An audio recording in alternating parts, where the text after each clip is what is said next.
Now to a political crisis unfolding in Britain after the latest release of the Jeffrey Epstein files revealed new details of former Labour politician Peter Mandelson's ties to the convicted sex offender.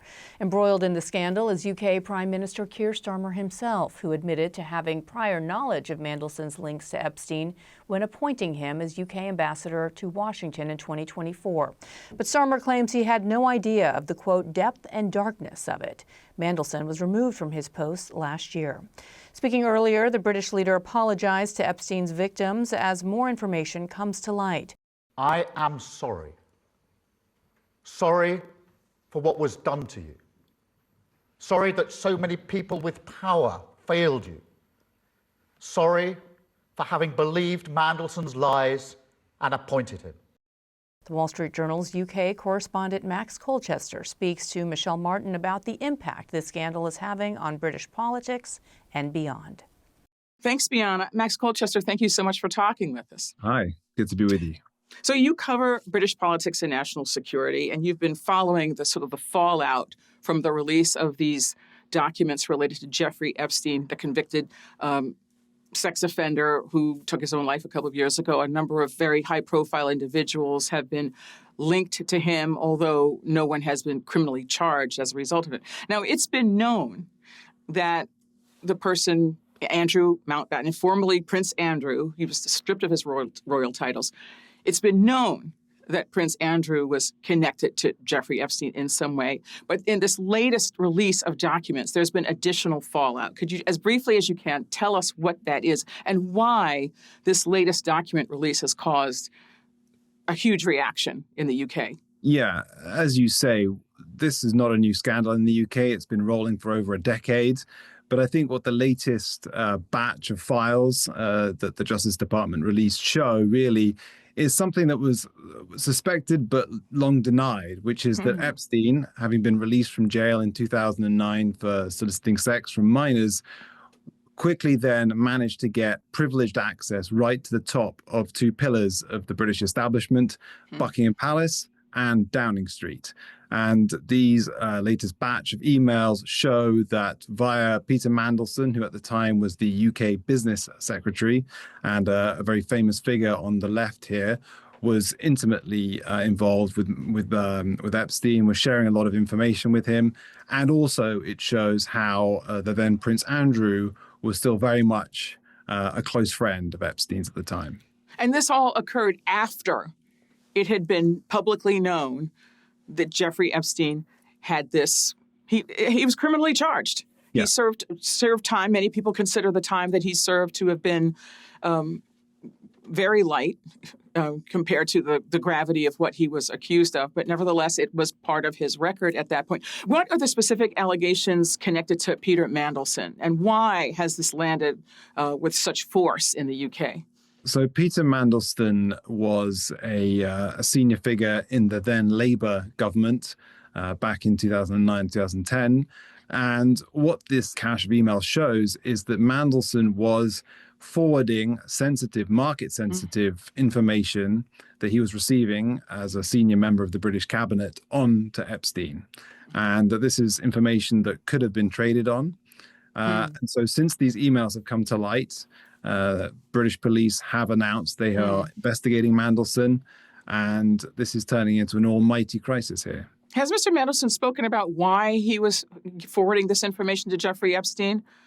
Mandelson has not addressed that allegation directly. He's previously expressed regret for being friends with Epstein and has previously said he had nothing to do with any of the sexual acts that Epstein allegedly conducted. But this is nonetheless a very serious allegation for him to face. It really does lay bare something that he long denied, which was that he had largely cut off ties with Epstein. And also it's caused a lot of anger here amongst the Labour Party, which is now back in power, because Mandelson, up until last year, was the ambassador to the US for the UK and had been handpicked by the British Prime Minister, Keir Starmer, to take on that role. And Starmer says that before giving him the job, Mandelson was very clear that there were no, more skeletons in the cupboard when it came to Epstein. And also the former Prince Andrew and his former wife, Sarah Ferguson, is also mentioned in this latest cache of documents. Is there new information about them, and is that also something that's disturbing to the British public? Yeah, this very much confirms what many people already suspected about Prince Andrew. Now, again, he's not been found guilty of any crimes, and he denies all allegations against him. But what these emails, again, show is that he was very close to Epstein, and you can see him corresponding with Epstein, organizing visits to Buckingham Palace. There are photographs of him kneeling over a woman, presumably in Epstein's New York apartment or New York house. There are messages where he seems to be welcoming a Russian woman that Epstein suggested he meet in London. So all this just adds to the picture that people already had of him, that he was essentially corrupted by Epstein, that he was getting, he had essentially been corrupted by the promise of sex and money. And that is something that is very damaging for the Windsor franchise. And what about his former wife, Sarah Ferguson, and recognizing that the communications between them don't seem to have national security implications or implications around confidential financial information, but her name has also surfaced, and in what context? So Sarah Ferguson, who is Andrew's ex-wife, her name has surfaced because she pretty much weeks after Epstein came out of jail, started emailing him saying, hey, can I come and see you? I need some advice on this and that, mentioning that she was struggling to pay her rent, suggesting she brings her 2 daughters to meet him. So it seems like there was a very close relationship, or nearly a needy relationship, really, between Ferguson and Epstein, where she was constantly badgering him to work out how best to launch a foundation, or who she should meet, and it really sort of laid bare this weird access that Epstein had to the top of the British royal family. People are accustomed to scandals, unsavory things, just not attractive things being attached to the royal family and other members of the British sort of social and political hierarchy. But there seems to be a real reaction this time. It just seems kind of sharper and more intense. And there's also the prospect of a criminal investigation. Why do you think the reaction is as it is this time? Because I think it really lays bare the extent of Epstein's grip on these 2 people at the top of the British establishment. And it also lays bare something else, which is that for a long time, this was denied. And you have to remember, as often is the case in the US, the way that scandals play out in the UK is that at first the institution denies there's a problem, and then it seeks to discredit those who are trying to say there's a problem. And then you get a weaselly worded apology and someone steps back. And then there's a final act in which the establishment turns on the individual and devours them. And this is the act we're now seeing play out when it comes to Epstein. Andrew and Mandelson are both being denounced by the establishment, and as the establishment looks to close ranks and protects its own. In your reporting, you describe Epstein's relationship with Peter Mandelson in unusually intimate terms, including an email where Mandelson writes, quote, "You are the only person who knows everything about me. Don't go away." What does that tell us? Well, I think it says that Mandelson trusted Epstein implicitly. And we don't know why he trusted him so much, and the full extent of what Epstein did for Mandelson. We can see from the Epstein files that Epstein appears to have given money to Mandelson. There are bank transfers showing that around $75,000 was wired to Mandelson.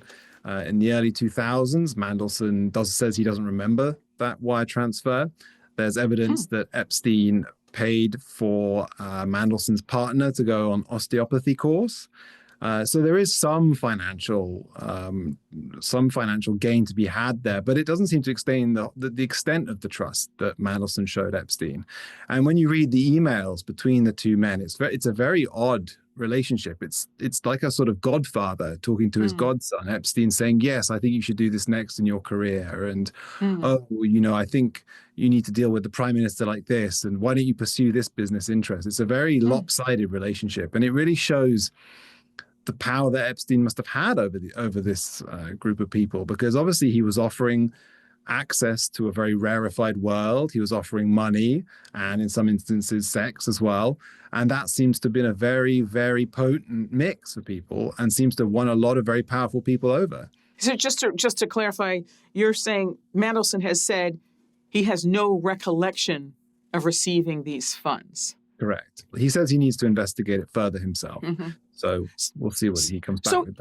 In this country, one of the reasons that this story has such power, I mean, it has power for a number of reasons. One is the fact of these young women, in some cases girls, being sort of traded around like, toys among these powerful men is disgusting.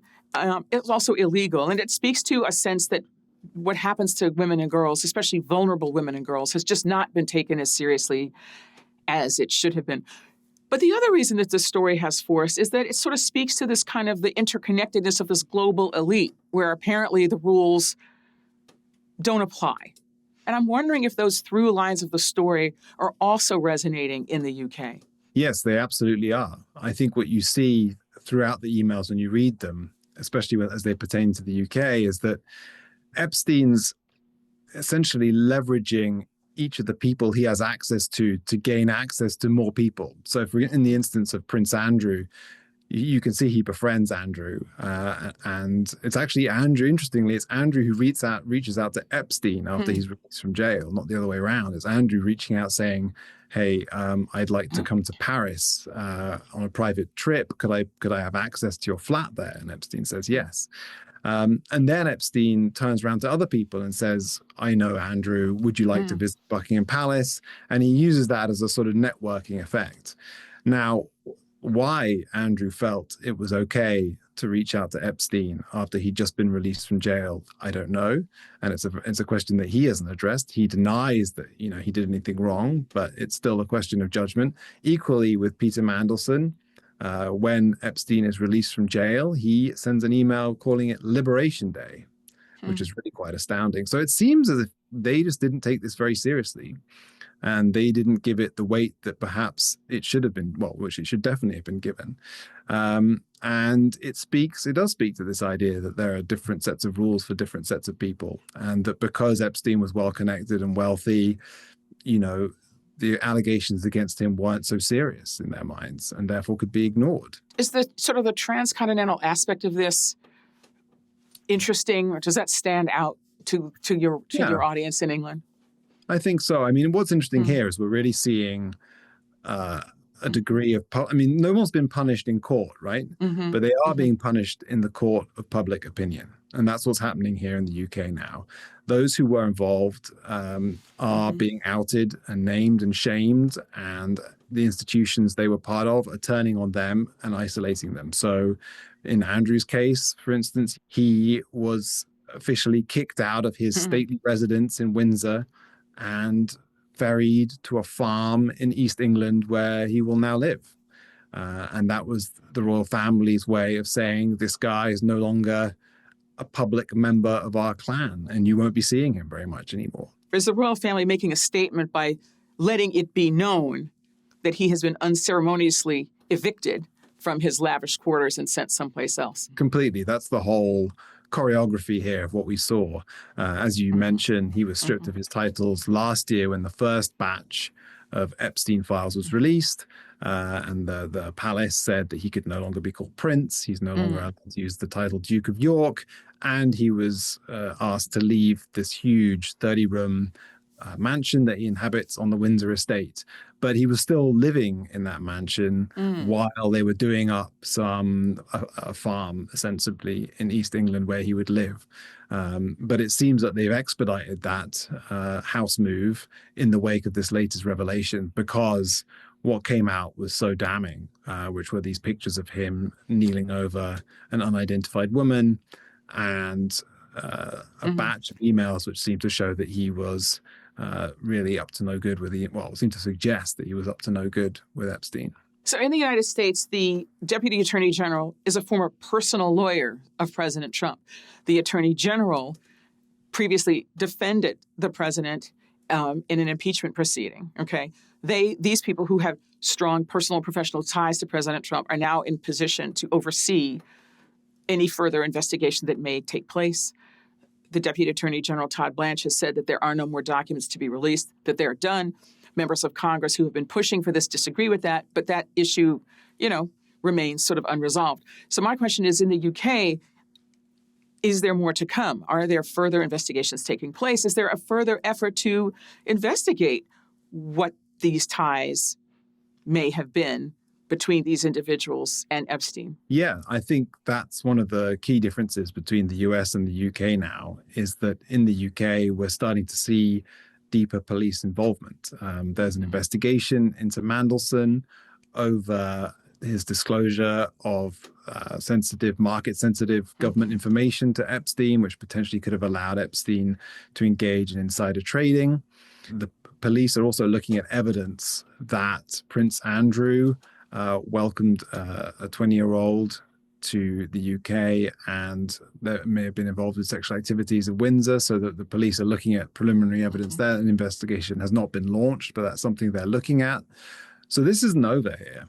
And also there is potentially a huge political aftershock rumbling here, which is to look at, there's a lot of questions now about the Prime Minister Keir Starmer about why he appointed Mandelson to be the US ambassador, how much he knew about Mandelson's friendship with Epstein before making that appointment, whether he was ill-advised, and whether he should take some form of responsibility for that appointment. So now it's ricocheting off into very modern day politics here, which is, this could potentially really damage the incumbent prime minister.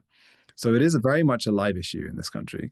But the question I think going forward, is there any move to think about, in the wake of sometimes of political scandals, people say, we need a system change. We need some guardrails here. We need to establish clear rules about conduct that everybody can agree to and that we're going to then hold accountability for, right? And I'm just wondering, is that a conversation that's happening, or is it just too soon? I think there's the beginnings of that conversation. I think, as we've discussed, one of the issues here is that no one has gone to jail. Even Epstein never really paid for his crimes. He died in mysterious circumstances by suicide while in jail. It's of the people involved, very few have actually ended up behind bars. And so there's a big question about that. And then there is the question of what you do for people who have engaged in non-criminal but morally reprehensible behavior. And for instance, in the UK, one of the focuses has been whether Mandelson, who's a Lord, he's a Lord Mandelson, whether the rules should be changed to make it easier to strip lords of their titles, for instance, if they are shown to behave badly. So we're starting to see changes in that sort of direction to try and hold people who have power to account. Max Colchester, thanks so much for talking with us. Thank you so much for your time.